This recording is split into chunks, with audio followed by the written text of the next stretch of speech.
Hello friends, જય સાઈનાથ. સ્વાગત છે મારી ચેનલ સાઈ સબરીમાં. આજે આપણે બનાવશું વધેલી રોટલીનો નવો નાસ્તો.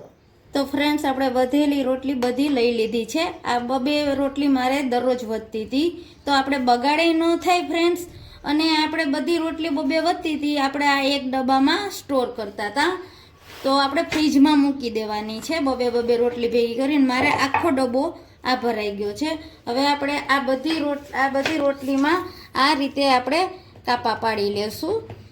આવી રીતે કાપા પાડી એટલે આપણી રોટલી ફૂલાય નહીં અને સરસ ખારી જેવી સરસ થશે.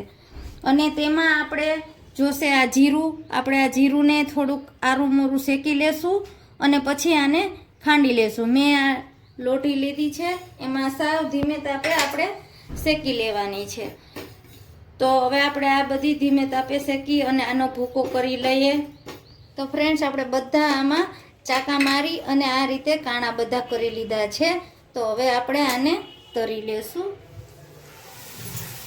તો ફ્રેન્ડ, આ તમે વધેલી રોટલીને તો નાસ્તો ઘણીવાર કર્યો હશે, પણ આ રીતે તમે ફ્રેન્ડ્સ એકવાર બનાવશો ને તો તમે ખારી પણ ભૂલી જશો. તો ફ્રેન્ડ્સ, આપણે બધી આ રીતે ગોલ્ડન થાય તેવી તરી લેવાની છે. વચ્ચે આપણે કાચી ના રહીએ તો આપણે આ ચીપીએ વડે થોડીક દબાવીને તરી લેવાની છે. અને તરીને બધી આપણે આ રીતે ગોઠવી દેવાની છે.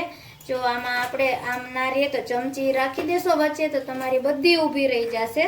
અને પછી તેમાં આખા જીરા પાવડર ગરમમાં છાંટી દેવાનો છે અને સંચર પાવડર છાંટી દેવાનો છે. આ રોટલી છે ને ફ્રેન્ડ્સ, નાના મોટાને લંચ બોક્સમાં ભરી દેવાનો, બહુ મજા આવશે. અને મારો વિડીયો ગમે તો લાઈક કરજો, શેર કરજો, સબસ્ક્રાઈબ કરજો.